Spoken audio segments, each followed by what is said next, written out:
Welcome to the deep dive. Have you ever felt that dizzying sensation like the ground is shifting beneath your feet as technology races forward and society changes at, well, warp speed? Mm. Do you find yourself caught between the boundless hopes for what the future might bring and that nagging unease about the unknowns lurking just around the corner? Yeah, I think everyone feels that sometimes. You're definitely not alone in that feeling. And today we're going to dive deep into exactly that tension, exploring how we make sense of it all. Our mission in this deep dive is truly ambitious, actually. We're going to untangle the threads of how fundamental philosophical concepts, particularly the idea of optimism and specific analytical frameworks like positivism, have profoundly shaped not only our understanding of progress, but also our very definition of human identity and the inherent nature of the future itself. It's about more than just technology. It's about how we think about what's coming. That's a powerful framing. And to truly understand this complex landscape, we've pulled together a fascinating stack of sources.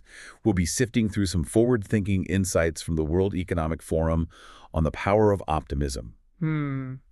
Then delving into academic treatises that meticulously trace the evolution of philosophical thought. We'll also examine critical discussions surrounding the truly intriguing and sometimes unsettling concept of the posthuman. Yeah, that's a big one. And even drop into real-world debates among leading futurists. Our goal, as always for you, our listener, is to extract those essential nuggets of knowledge and insight that cut through the noise, helping you navigate these incredibly complex ideas and ultimately develop your own informed, nuanced perspective. So get ready, because this is going to be quite the intellectual journey. Let's do it. Okay, let's unpack this idea of optimism, because it really is so much more than just a fleeting feeling. The World Economic Forum, through its visionary founder and chairman, Klaus Schwab, has recently put a significant spotlight on something he calls constructive optimism. Constructive optimism. Interesting term. Exactly. Schwab stated that the annual meeting 2025 aims to foster a spirit of deep cooperation and this very specific constructive optimism, with the explicit objective of shaping what he terms the forthcoming intelligent age in a more sustainable and inclusive way. So it's strategic for him, not just feeling good. It's clear he sees optimism not just as a pleasant emotion, but as a strategic imperative. What's genuinely fascinating here is Schwab's precise choice of constructive optimism. At its most basic, optimism is simply an expectation that good things will happen and that things will work out in the end. That basic definition, yeah. But the constructive element is key. This forward-looking mindset isn't just about wishful thinking. It's about inspiring tangible resilience when you hit inevitable roadblocks, fueling creativity to find new solutions, and enriching the joy we experience even amidst challenges. It's the foundational bedrock for effective leadership, robust strategy, and genuine innovation. So it's indispensable, really. Making it, in essence, indispensable for navigating both the complex challenges and the exciting opportunities of our time. I see. So it's not just a blind hope, then. It really grounds optimism in tangible actions and realistic, even pragmatic goals. Exactly. Tangible actions. It's about taking that powerful, hopeful belief in a better future and channeling it, almost like an engineer channels energy, into practical, actionable steps that actively bring that vision closer to reality. Right. Transforming aspirations into actual progress. Constructive optimism transforms abstract aspirations into genuine, measurable progress. And it fosters both resilience and deep collaboration, even when you're facing truly significant, daunting challenges. And that's different from, say, just being a Pollyanna. This stands in stark contrast to what Victor Purton, who writes for the Center for Optimism, tags as radical optimist or Pollyanna optimist, terms he actually applies to himself, whereas Schwab is specifically talking about something actionable, something you can build upon. It's not about ignoring problems, but about tackling them with a hopeful, solution-oriented mindset. Exactly. And you see this constructive optimism being applied across a surprising array of fields. Take Richard Socher, for instance, a prominent figure in the realm of technological ambition. Technology. He views it as a philosophical school of thought that actively recommends being optimistic about our inherent ability to build truly incredible technology and complex systems. Even if it seems impossible at first. Even if an initial idea seems perhaps too grand or currently impossible, he emphasizes the importance of making concrete progress toward it with tangible, pragmatic milestones. Milestones. milestones. Break it down. This perspective really highlights that delicate but crucial balance, holding ambitious, seemingly far-off visions while simultaneously taking achievable, practical steps.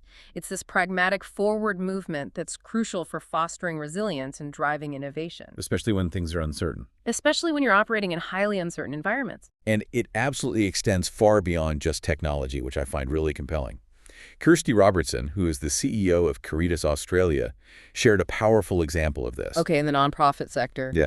She revealed how she consciously strives to be constructively optimistic and, more importantly, how she actively works to instill this hopeful attitude throughout her entire team. That's leadership.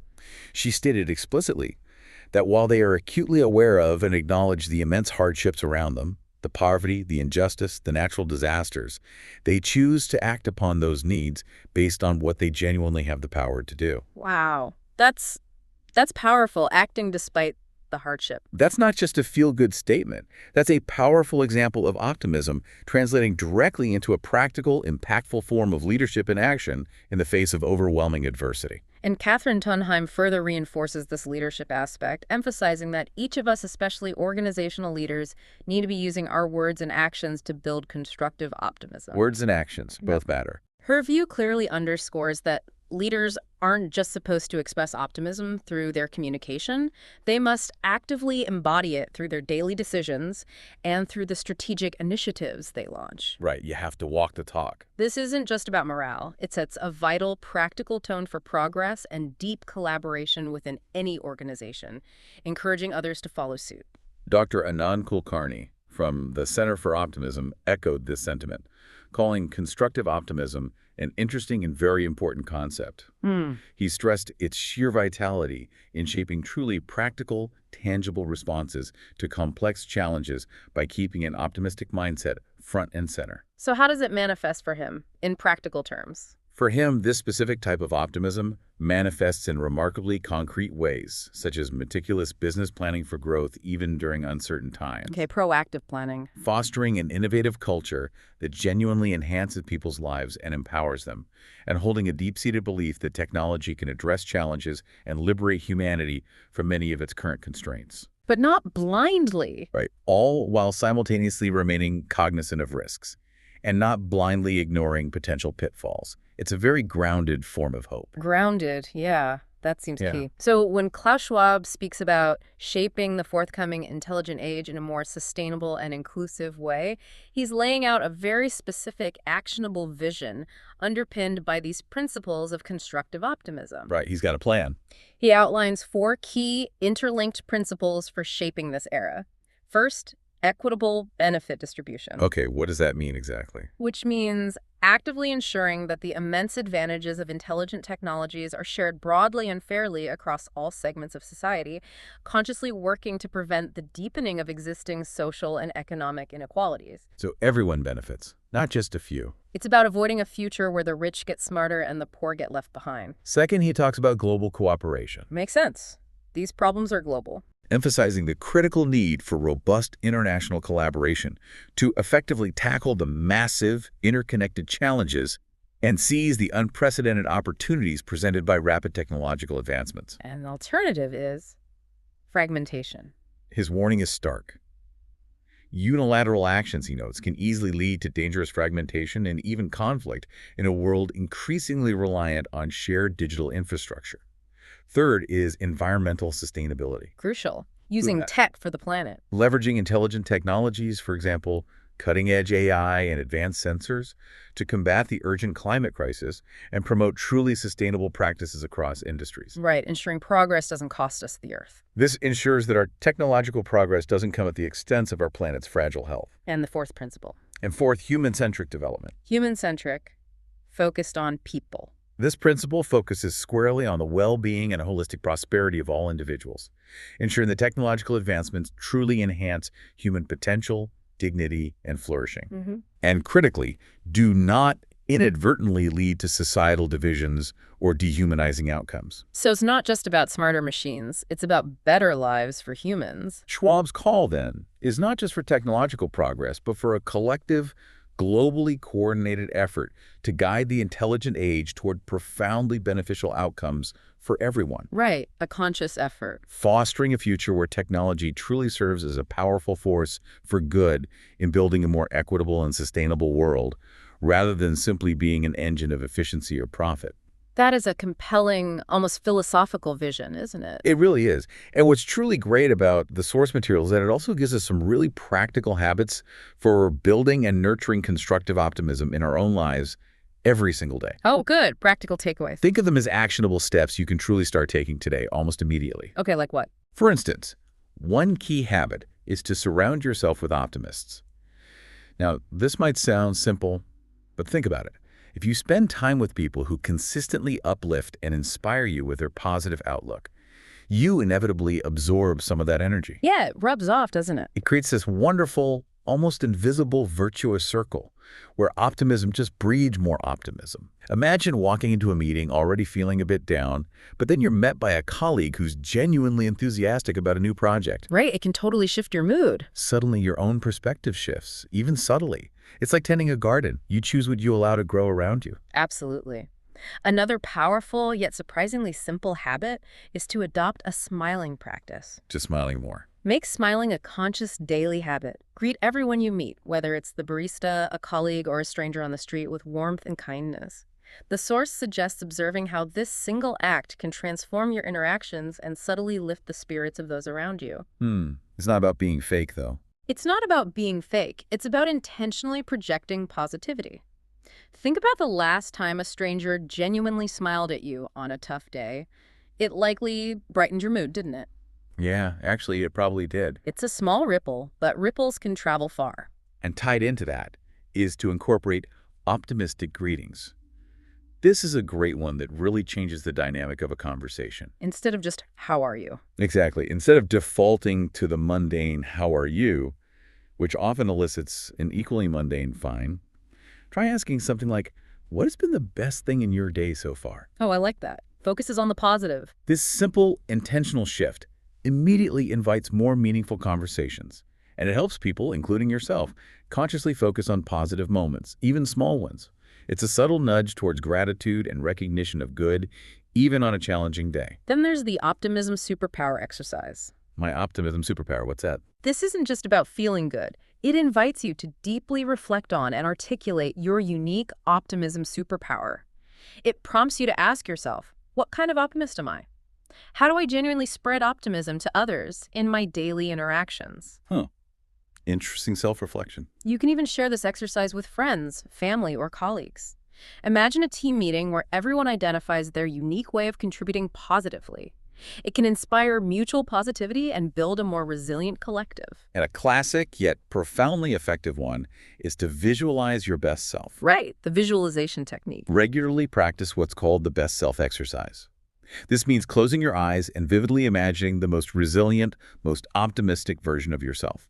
What specific actions, what attitudes, what daily habits define this version. And then try to be that version. Then your task is to consciously strive to align your daily life with that very vision.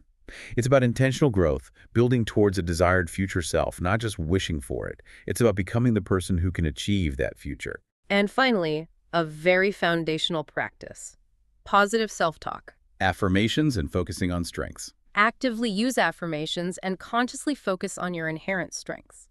Learn to frame challenges not as insurmountable obstacles, but as opportunities for growth and learning. Reframing setbacks. And actively replace those nagging negative thoughts with constructive ones that truly foster growth and resilience. This isn't just fluffy feel-good, it's a foundational practice for shifting your entire mindset and, as a result, your capacity for constructive action. So constructive optimism isn't passive hope. Ultimately, constructive optimism isn't just about wishing for a better future, it's about actively building it, one mindful, intentional step at a time.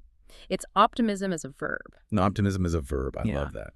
Now, shifting gears from the very actionable idea of constructive optimism, it's vital that we delve into the deep philosophical underpinnings that have shaped our understanding of progress, knowledge, and reality itself. Okay, heading into philosophy territory. This brings us squarely to positivism, a philosophy that really asserts that true, reliable knowledge comes primarily, almost exclusively, from direct observation and empirical methods. Empirical, meaning based on senses, on data. It demands tangible, sensory-driven evidence, which you can see, hear, touch, taste, or measure, rather than abstract reasoning or pure intuition as the sole path to truth. So it's very much about what you can verify through your senses or scientific instruments, right? Not just sitting around pondering deeply without any real-world data. Exactly. Not just armchair philosophy. This sounds like the very foundation of modern science. Precisely. It's about building knowledge brick by empirical brick. The 19th century was a truly pivotal time for positivist thinking, set against a backdrop of sweeping industrial and political revolutions that urgently demanded more rigorous, verifiable methodologies. To understand a changing world. To understand and control a rapidly changing world. Two key figures from this era really stand out. First, Jeremy Bentham, whose legal positivism was absolutely transformative. Legal positivism, how did that change things? Before him, laws were often seen as divinely ordained or based on abstract natural rights. Bentham radically stipulated that laws are fundamentally human creations, designed explicitly to serve the collective good. Okay, laws made by humans for humans. Redefining legal systems by grounding them in human intent, societal consensus, and their practical utility, rather than some vague, divine, or abstract moral ordination. It was a massive intellectual earthquake in legal philosophy. Indeed. And then there was Justin Simon, equally influential. He envisioned nothing less than a utopian society steered entirely by positivist principles. A society run by science. In his compelling vision, societies would systematically dispense with what he saw as outdated superstitions, biases, and unprovable dogmas, embracing instead a framework rooted solely in scientific knowledge and empirical evidence. Wow. It was a powerful, almost technocratic vision of a world where science and pure rationality would be the architects, crafting a harmonious social order that would, in theory, eliminate conflict and suffering based on unscientific beliefs. So fast forward to the early 20th century, and positivism gets logical. Right? Yeah.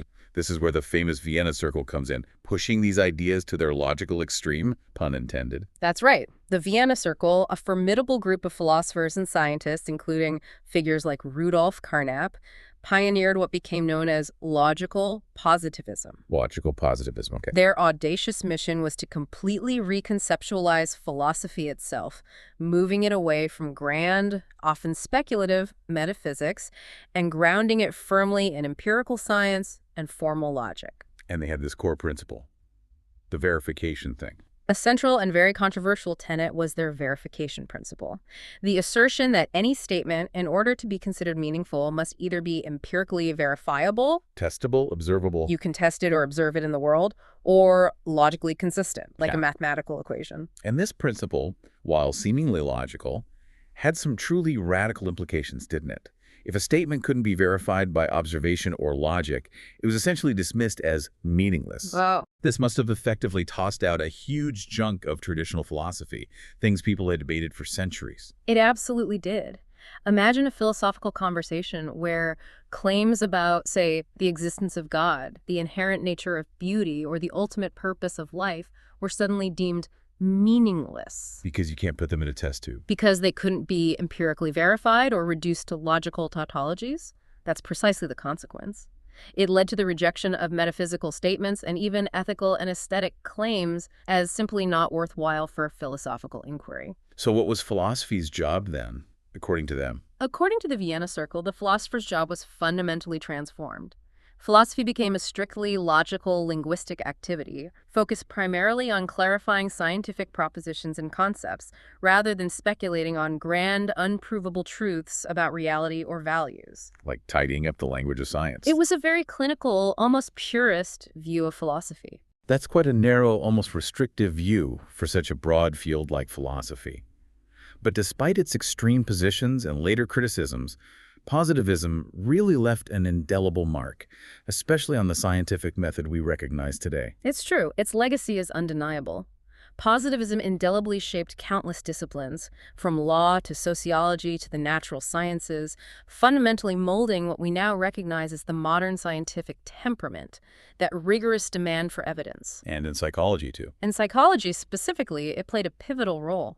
It elevated the discipline's standing as a rigorous science through its intense emphasis on quantitative methods, systematic research designs, and standardized methodologies for measurement. Things like personality tests, IQ tests. Think about common tools like IQ tests, which attempt to quantify intelligence, or the Big Five personality traits assessment, which breaks down personality into measurable components.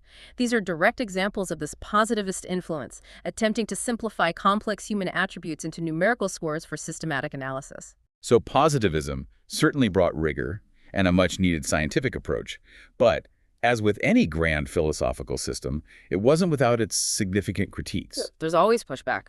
This leads us into post-positivism, which really offers a more nuanced and I think more human understanding of reality. What were some of the main limitations that became evident as thinkers grappled with positivism's strictures? Well, one of the foremost and most ironic critiques was an internal paradox within the system itself. The verification principle, the very bedrock of logical The positivism, rule itself. was neither a self-evident truth nor could it be empirically verified by its own standards.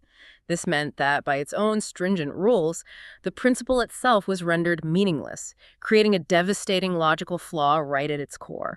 Undone by its own logic. Exactly. Furthermore, strict, almost dogmatic adherence to empiricism inevitably led to the neglect of metaphysics. It marginalized profound insights into existential questions like what it means to truly be, and critically, it sidelined crucial human experiences like emotions, deep-seated beliefs, and complex intentions, Stuff you can't easily measure. which are inherently difficult, if not impossible, to quantify or directly observe through a laboratory lens. This rigid focus, critics argued, risked drastically oversimplifying the richness, depth, and multifaceted nature of human experience. So it really missed a huge piece of the human puzzle then, because it couldn't be measured with a ruler or a sensor. That's where figures like Karl Popper came in with his idea of falsifiability. How did that shake things up? It was revolutionary. Karl Popper didn't focus on proving theories right. Instead, he introduced a truly counterintuitive but incredibly powerful challenge. He argued that a theory is scientific not by accumulating confirming evidence, but by its potential to be refuted. So trying to prove it wrong makes it scientific. For Popper, science progresses through a repetitive, almost adversarial cycle of conjecture and refutation. You propose a bold idea, conjecture, and then you actively try to prove it wrong, refutation. Okay. If it withstands rigorous attempts at falsification, it gains strength, but it's never truly proven. This fundamentally shifted the focus from trying to confirm theories to actively trying to prove them wrong, making scientific inquiry far more rigorous, dynamic, and indeed self-correcting. And then came critical realism, which seems to try and bridge the gap between these seemingly opposing views. How does it manage that? Yes, critical realism emerged as a philosophical stance that acknowledges the existence of an objective reality. The world out there exists independently of our minds, Okay, so reality is real. while simultaneously recognizing that our understanding of it is always mediated by human cognition. Mediated, meaning filtered. What does that mean? It means our knowledge is inherently fallible and theory-laden. Our observations and interpretations are always influenced by our prior beliefs, our conceptual frameworks, and the broader societal factors in which we operate. So we see things through our own lenses. Exactly.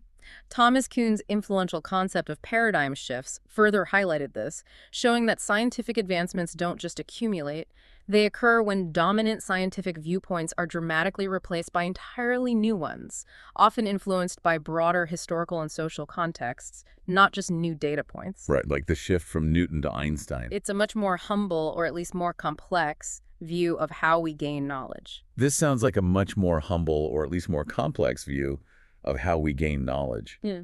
How did these critiques specifically impact psychology, a field that grapples with both the measurable and the profoundly subjective? The impact on psychology was profound and enduring. Positivism faced growing criticism within the field for, as you said, oversimplifying complex human experiences and profoundly struggling with the challenge of quantifying qualitative aspects. Right, how do you measure love or grief? How do you truly put a numerical value on the depth of love, the nuances of grief, or the subjective experience of consciousness? These are multifaceted and inherently resist easy numerical categorization. So psychology needed other approaches. This led to a significant and necessary shift within the field, with psychology increasingly embracing alternatives like phenomenological approaches, which focus on lived experience, psychoanalytic approaches, which delve into the unconscious, and humanistic approaches, which emphasize individual potential and meaning. Different tools for different questions. There's also a growing recognition of mixed methods research, combining both quantitative number statistics and qualitative interviews, narratives, methods, to achieve a more holistic, robust understanding of human experience. Using both numbers and stories. The idea is that while rigorous data is important, so too are the rich, subjective narratives and lived experiences that numbers alone can never fully capture. Okay, that brings us to a concept that sounds straight out of science fiction, something that used to belong purely to novels and movies. But it's very much an active, evolving philosophical and scientific discussion today. The posthuman vision. Ah, yes, the posthuman. Big topic. What exactly is this posthuman we're talking about? What does it truly mean? The posthuman is quite literally an umbrella term, a broad concept encompassing modes of being that result from fundamental scientific and technological enhancements to human nature. Enhancements, like upgrades. It's an abstract and dynamic concept because it's constantly evolving, drawing on cutting-edge scientific evidence, philosophical inquiry, even religious beliefs, and a vast amount of pure imagination. The core driver behind it is often a deep, ancient desire for extraordinary abilities to transcend our biological limits. So it's not a new desire, then. It's important to acknowledge that the idea of human improvement, of becoming more than human, isn't a modern invention. Historical fantasy elements from myths and legends, like superhuman strength or immortality, have surprisingly become reality in various forms today. Like medical tech, pacemakers, prosthetics. Think of a pacemaker or a prosthetic limb, for example. So it's not just a modern invention. People have always dreamed of being more than human. That's fascinating. But today, it feels like the pace and scale are entirely different. Absolutely. The modern drivers of this post-human transformation are amplified exponentially by truly rapid scientific and technological progress, particularly in artificial intelligence, robotics, and bioengineering. AI and bioengineering are the big ones. These fields aren't just augmenting, they are actively creating what many refer to as a new nature of man. The potential is there to enhance our physical capabilities to an unprecedented degree, to expand our intellectual capacity through direct brain-computer interfaces, and even to fundamentally alter our mental and emotional landscapes. This raises a truly provocative question for you, our listener. In an age where robotics, advanced AI algorithms, and virtual reality are rapidly becoming commonplace, almost mundane, what inventions can still truly be considered a miracle for a person of the 21st century? Good question. What still feels like magic? What still feels truly astonishing and transformative? That's a great question, especially when you think about how quickly something like a smartphone or even AI-generated art went from groundbreaking to just normal. Yeah. This concept also seems to be about reorienting our understanding of humanity itself, moving away from a traditional view of human centrality. It most certainly is. Traditionally, much of our thought has operated under anthropocentrism, where man is seen as a central figure in a position to subordinate science, nature, and even religion to human needs and desires. Humans at the center of everything. But posthuman discourse introduces post-anthropocentric principles. This signifies a profound shift towards a synergistic model of man, where humanity isn't separate from or dominant over the natural and technological world, but rather integrated into the paradigm of being. Integrated, like a part of a larger system. It's about seeing humanity not as a fixed, isolated entity, but as interconnected with and evolving within a larger dynamic system, a truly symbiotic relationship. So what are the actual key trends, the common concepts, that are really forming the core of this posthuman idea in recent discourse, say from the past 5 years or so, from 2019 to 2024? What are people talking about now? What are the buzzwords and the big ideas people are focusing on? The common concepts forming the contemporary posthuman idea include loss of human likeness, that is, blurring the lines of what makes us human, going beyond human characteristics, pushing physical or cognitive boundaries, modification of the human body through prosthetics or genetic engineering, transformation of consciousness through neurotechnologies, and, of course, the ever-present and accelerating force of artificial intelligence. These aren't just speculative. They're active areas of scientific research, technological development, and profound philosophical discussion. And within these trends, there's a significant dilemma that seems to be a major point of debate: the dichotomous versus synergistic model. Can you break down the difference between these two approaches to posthuman development? Certainly. For a long time, the dichotomous model was the prevailing priority. This older approach focused on transforming just a single, isolated element of human existence, perhaps solely intellect or only consciousness or just morality. Like in old sci-fi movies. Yeah. One big change. It was widely popularized by science fiction, which often depicted characters undergoing radical changes based on one singular dramatic enhancement, like a superintelligent cyborg or an immortal mind. However, this model is rapidly losing ground for several compelling reasons. What are those factors? Why is this old sci-fi vision becoming less relevant or popular today? Well, one key reason is the sheer impracticability of many of those radical science fiction predictions about a complete transformation of the human image in the foreseeable future. There's a growing realism, even a skepticism. Right. It's harder than it looks. About completely transforming human nature through the alteration of just a single element in isolation. Secondly, that singular focus no longer holds enough intrinsic interest for modern individuals because of the surprisingly rapid introduction of these very characteristics into everyday life. Because we already have bits of it. Robotics, artificial intelligence, and virtual reality, for example, are becoming so common and accessible, whether in our phones or smart devices, leading to a loss of exclusivity for innovations like the post-human robot or the cyborg as a distant, abstract idea. Yeah, AI isn't that exotic anymore. If you have advanced AI in your pocket, the concept of a full AI-human hybrid doesn't feel as groundbreaking in the same way. Finally, there are practical limitations. There are truly limited resources to support such isolated, single-cluster transformations. It's expensive and difficult. Which naturally increases the role of interdisciplinary research for a more holistic, interconnected improvement. That makes perfect sense. Yeah. If you can get a little bit of that futuristic tech right now in your everyday life, the full-blown radical sci-fi version doesn't feel as quite as groundbreaking or far off.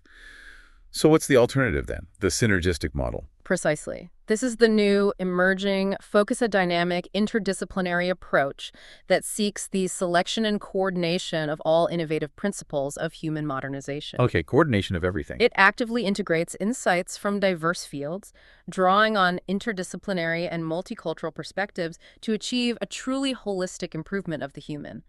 This approach looks at human transformation as a multifaceted process, not just a single-point upgrade. Right. Recognizing that we are complex beings. And what are the specific elements or areas of human characteristics that are being considered for this comprehensive post-human creation under the synergistic model? It sounds like it's looking at us from every angle. It is.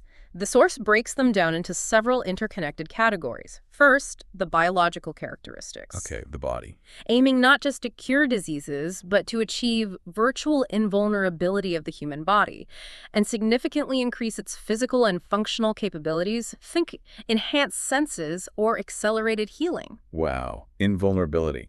Second, the intelligent cluster, focusing on the immense potential of artificial intelligence to not just assist, but to significantly improve human cognitive and intellectual abilities, potentially leading to new forms of thought. Smarter minds, maybe linked to AI. Then there are the ethical and existential aspects which delve into profound questions. Gaining practical immortality, yes. Immortality.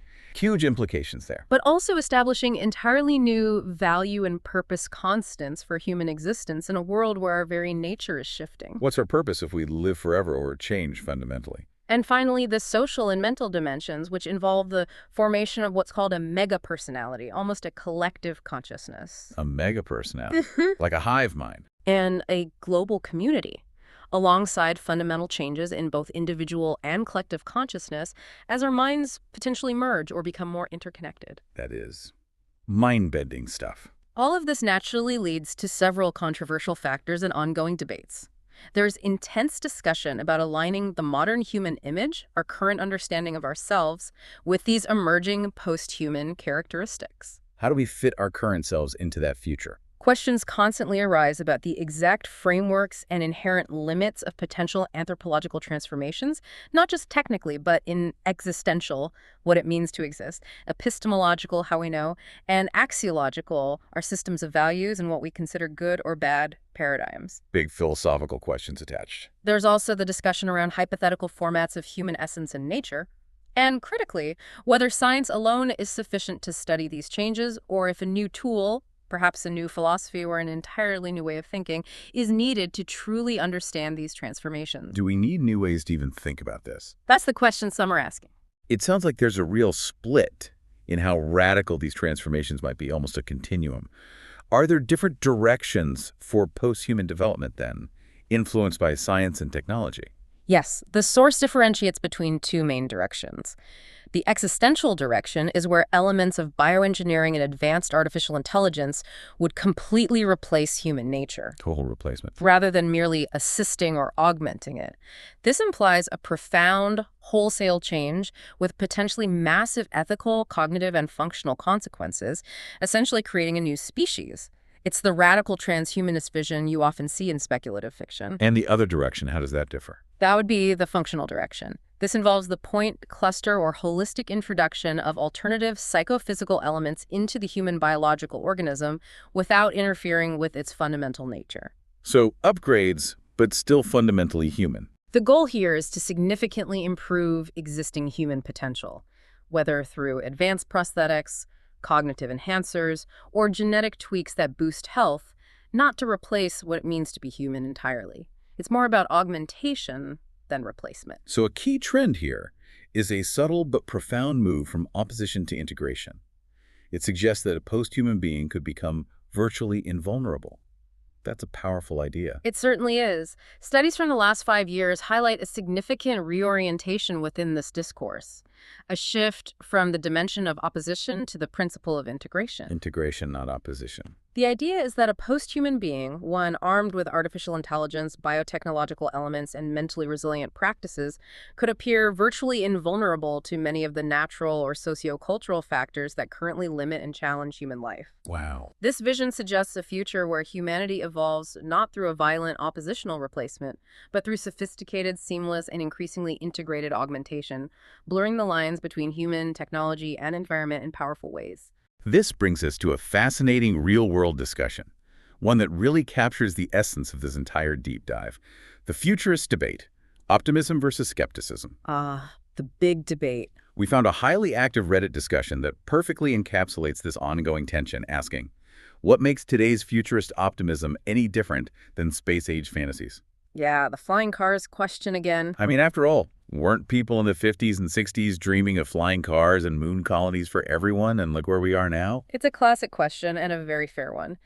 The technology pessimist stance in this discussion is quite direct and, frankly, a bit cynical.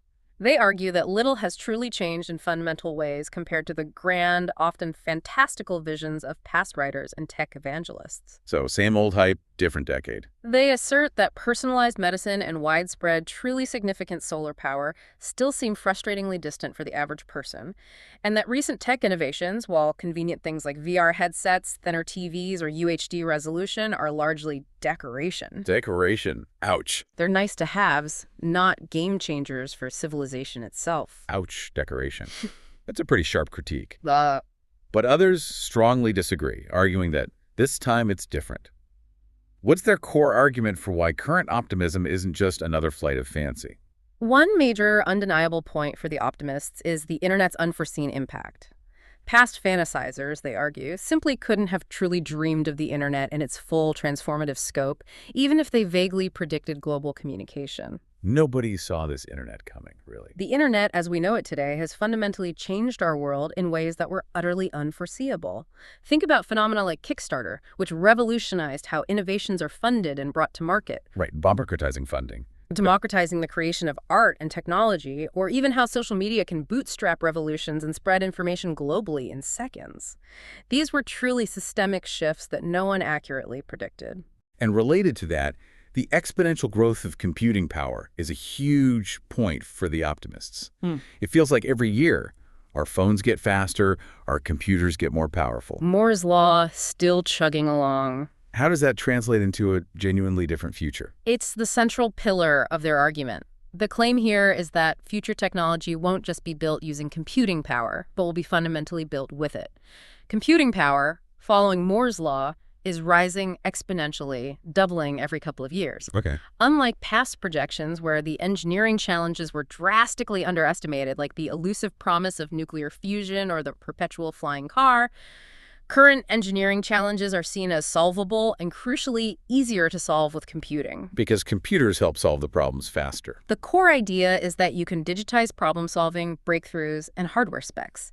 You can simulate, iterate, and discover solutions much faster using advanced computation, accelerating the pace of innovation in a way that wasn't possible before. So it's not just faster computers, it's faster discovery and faster solution finding. That's a powerful claim. What about tangible breakthroughs happening right now that support this optimism? There are many examples cited across various fields.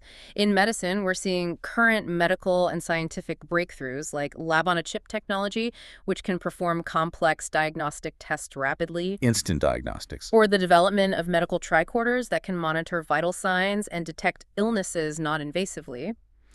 Gene therapy is moving from theory to practice, addressing genetic disorders at their root. Gene therapy is actually happening. We have bionics, like advanced prosthetic limbs that connect directly to the nervous system, and even a camera that can restore some sight for the blind.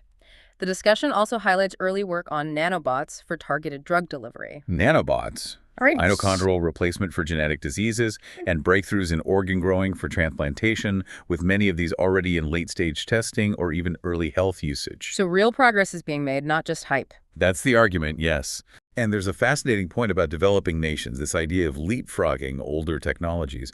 That feels like a direct, immediate impact of new tech. It absolutely is. This is a powerful counterargument to the pessimism. Developing nations are increasingly able to bypass older, established infrastructure like landlines or traditional banking systems Skipping the copper wires phase. by directly adopting newer, more efficient technologies that have only emerged in recent years, such as mobile banking or solar microgrids. This allows them to leapfrog traditional, often very expensive development stages. Yeah, and get faster. And in many cases, they are significantly better off for it, gaining access to services and opportunities at a much faster pace. What about solar power, which was specifically called out by the pessimists as being distant? How do the optimists respond to that? They argue that despite being an older technology, solar power is actually skyrocketing all over the world, getting cheaper, and we have abundant materials for its continued expansion. Solar is booming, they say. Companies are rapidly developing new panels using more accessible and abundant materials, addressing concerns about rare earth elements. While storage remains the acknowledged Achilles heel, because the sun doesn't always shine, Right, the storage problem. solutions like improved battery technology, integration with wind, biomass and hydropower, large-scale pumped storage energy systems, and the development of smart grids that intelligently manage energy flow are all presented as viable ways to cover that storage gap. So solutions are coming online. The progress, they argue, is not distant but happening now. So those are the strong arguments for this time it's different, pointing to exponential growth and real-world breakthroughs. But the skeptics have their equally strong counter-arguments. Let's revisit that decoration idea. It's more than just a passing jab, isn't it? It's a core tenet of their skepticism. The argument is that recent tech innovations, while undoubtedly convenient things like ordering pizza by app or streaming high-definition content, are fundamentally icing on the cake rather than pillars to support our civilization. Nice, but not essential. They contrast this with genuinely foundational innovations like standardized shipping containers, which revolutionize global trade, or the establishment of basic infrastructure like widespread electricity grids, clean plumbing, and efficient road networks. They question if these modern conveniences truly elevate civilization in the same fundamental way. This ties into the idea that it's more about human will and basic infrastructure than just cutting-edge technology, especially for global progress. Absolutely. This is a potent counterargument. The skeptics argue that significant improvements in living standards, particularly in developing nations, depend far more on good old-fashioned logistics. Basics first. Getting robust electricity grids, establishing indoor plumbing systems, delivering effective vaccines, and building reliable roads, and crucially on human will, to implement these basics and ensure equitable distribution rather than solely on the latest, most advanced tech. Political will and logistics matter more than fancy tech sometimes. The idea is that these foundational elements are what truly drives sustainable progress for the majority of the world, not necessarily complex new AI systems. And there was a particularly lively debate about human lifespan. This idea of living to 200 years and beyond, that sounds like something straight out of sci-fi itself. It is indeed a highly contentious point. The optimist view holds that living to 200 plus years is entirely feasible for people alive today, simply based on medical advances expected in the next 10, 20 years. 10, 20 years. That's soon. They point to rapid improvements in replacement organs through lab-grown tissues, current nerve regeneration developments that could reverse paralysis, and huge strides in brain-related health as it relates to aging and cognitive decline. It's presented as a matter of continued scientific progress, not radical fantasy. But the pessimist view pushed back on that pretty hard, didn't they? They weren't buying it. They absolutely were not. The counterargument is that living that long would require something far more radical than current trajectory suggests, such as genuine age reversal or robust medical nanobot swarms operating within the body. Things we definitely don't have yet. They contend these technologies are likely to take much longer than 20 years to realize, if they're even possible, pushing such ideas firmly into the realm of transhumanist religious fantasy. Ah, yes, the religious fantasy critique. Yeah. That's a strong and quite provocative accusation. It certainly is. Critics argue that concepts like singularities, the point where AI surpasses human intelligence, true AI robots with consciousness, and humans living forever as cyborg gods are, in their essence, transhumanist religious fantasy. Like a tech religion. They describe it as akin to a rapture for rich people, a kind of technological salvation rather than a future based on sober scientific projection. They highlight that some founders of transhumanism themselves have acknowledged a quasi-religious, almost messianic aspect to these future visions, suggesting they fulfill a deep-seated human desire for transcendence, even if lacking concrete scientific basis. Wow, that was a lot to synthesize. We've journeyed through the optimistic vision for the future, explored the rigorous yet evolving foundations of positivism, grappled with the fascinating and sometimes unsettling ideas of the posthuman, and then listened in on the very real debates among futurists. All right. Now let's step back even further and look at metaphilosophy. How philosophy itself adapts to the future and, in a really unique way, questions its own nature and purpose. What exactly is metaphilosophy? Metaphilosophy is quite literally the philosophy of philosophy. It's the study of the nature of philosophy itself. Philosophy looking at itself in the mirror. It examines fundamental questions like, what are philosophy's aims? What models should it follow? Should it be like a science, an art, or perhaps a form of therapy? What is its proper relationship to metaphysics, the study of fundamental reality? And even, how should philosophy use language? So it's philosophy's self-reflection. It's philosophy turning its analytical gaze inward, reflecting on its own practices and purpose, especially in a world rapidly reshaped by science and technology. So, if philosophy is looking at itself, how has it traditionally conceived its own role throughout history? What were its big ambitions, its historical aims? If we look back, the answers are incredibly varied, reflecting different eras and thinkers. For Socrates, philosophy was profoundly practical and deeply personal. He famously declared that the unexamined life is not worth living. Know thyself. His aim was to rouse people from unreflective, uncritical lives through relentless questioning and critical inquiry, compelling them to truly think about justice, virtue, and knowledge. Then for Aristotle, it was about seeking fundamental causes. Understanding a why. Moving beyond appearances to understand the essence of things. He considered philosophy the least necessary but thereby the most divine of sciences, meaning it wasn't about survival but about ultimate wisdom. And he saw ethics as a political science, directly aiming to make men good citizens. Philosophy for a good life and good society. Fast forward to Descartes during the scientific revolution, and his aim was the pursuit of perfect knowledge of all things that mankind is capable of knowing, a quest for certainty through reason. Seeking absolute truth. And famously, Marx, in a radical departure, declared that philosophers have interpreted the world. The point was to change it. Each era gave philosophy a distinct, often revolutionary purpose. That's a wide spectrum, from deep self-reflection to outright social revolution. How did the rise of modern science, particularly, influence philosophy's self-conception? Did it humble philosophy or redefine it? The influence was profound, particularly with the rise of analytic philosophy in the early 20th century, heavily influenced by logical positivism. This movement largely began with the meticulous analysis of propositions and language, Focusing on logic and language. giving a central, almost exclusive role to logic. Its goal was to disclose what they saw as the deep logical structure of the world, believing that by clarifying language, we could clarify reality.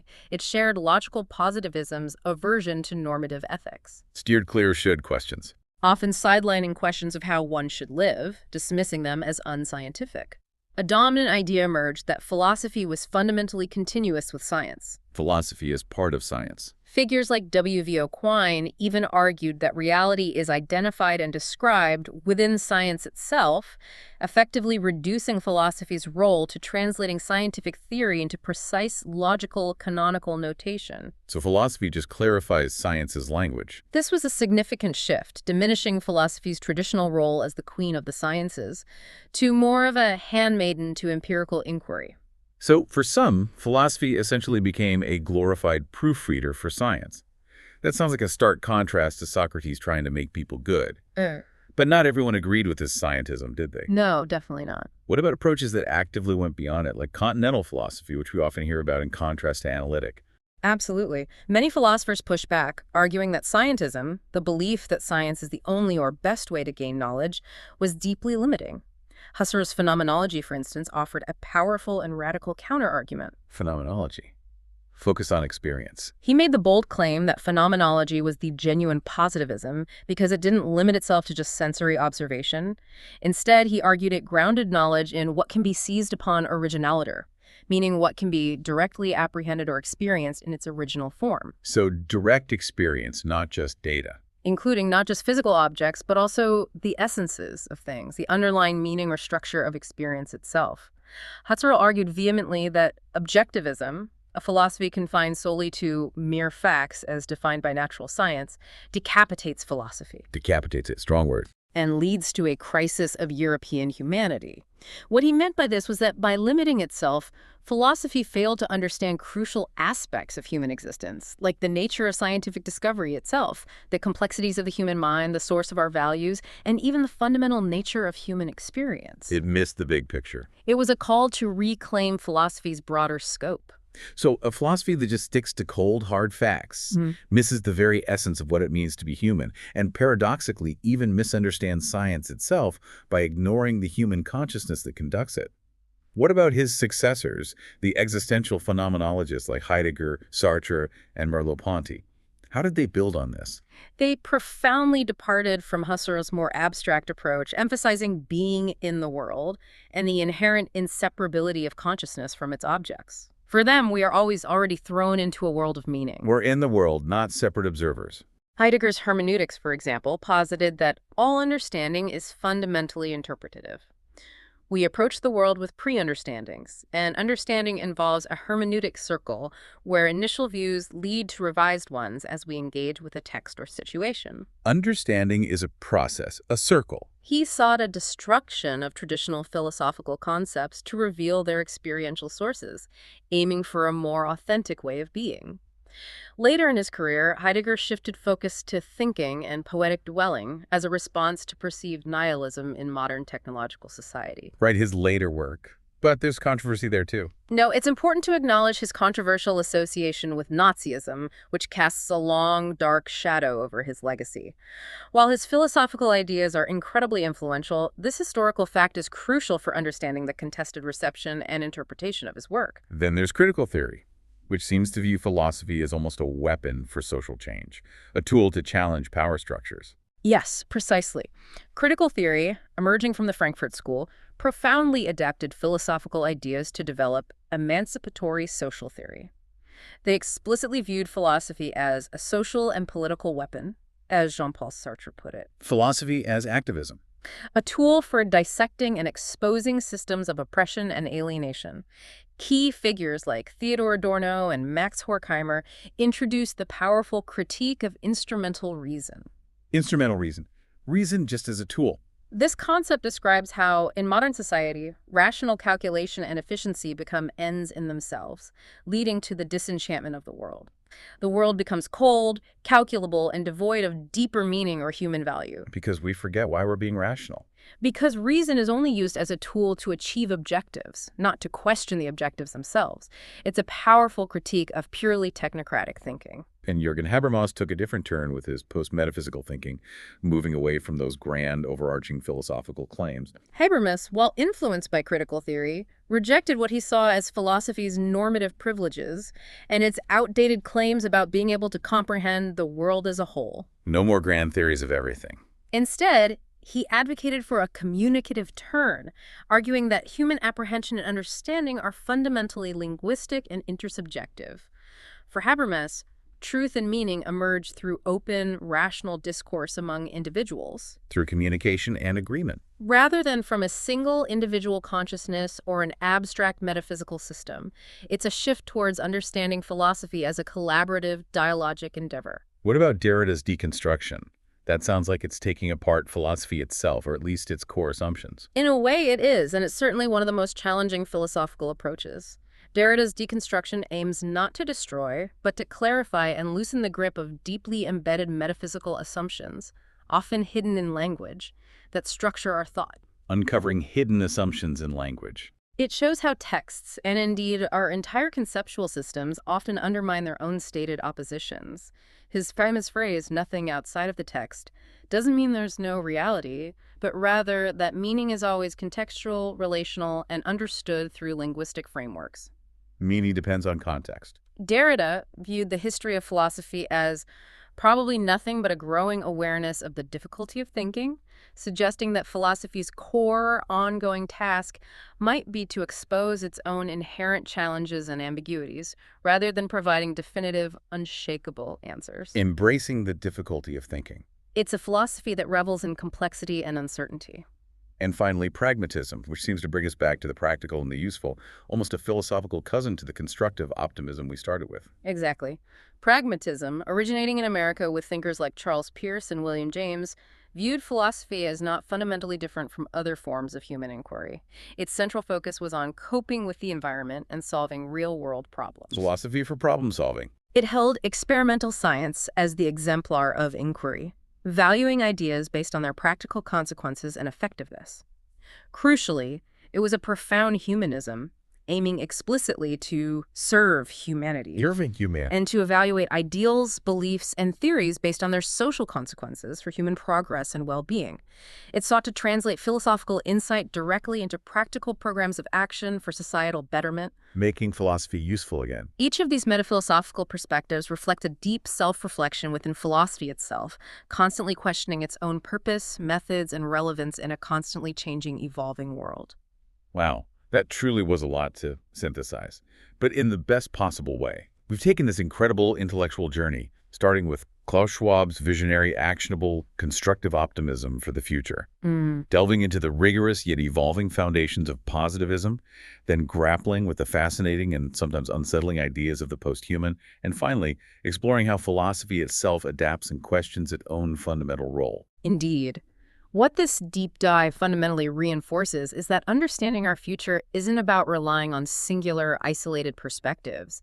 It's about consciously integrating these diverse approaches and acknowledging their historical evolution. We need all the pieces. The intelligent age that Klaus Schwab speaks of isn't just about technological advancement, no matter how breathtaking. It demands, and I would argue compels, a collective human effort, guided by foundational principles, ensuring equitable benefit distributions so no one is left behind. Right, the four principles. Fostering genuine global cooperation to tackle shared challenges, prioritizing environmental sustainability alongside innovation, and committing unequivocally to human-centric development that truly enhances well-being. It brings us right back to our initial question, doesn't it?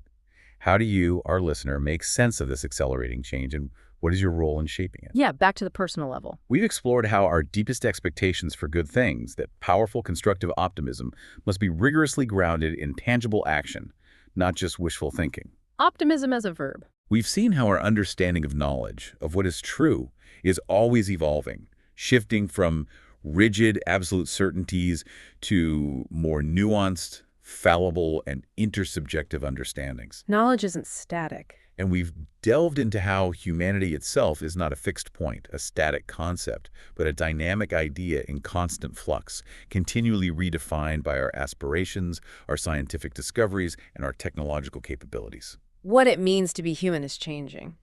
So as we wrap up this deep dive, we want to leave you with a final thought to ponder, something to carry with you. Okay, the final takeaway.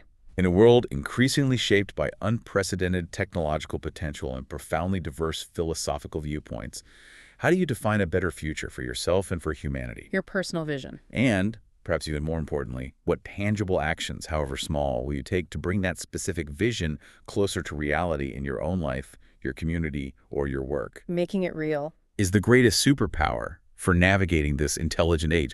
Not just constructive optimism, but also a constructively critical spirit, one that questions, probes, and seeks to understand the deeper implications of progress. Optimism and critical thinking, both are needed. Something to think about until our next deep dive.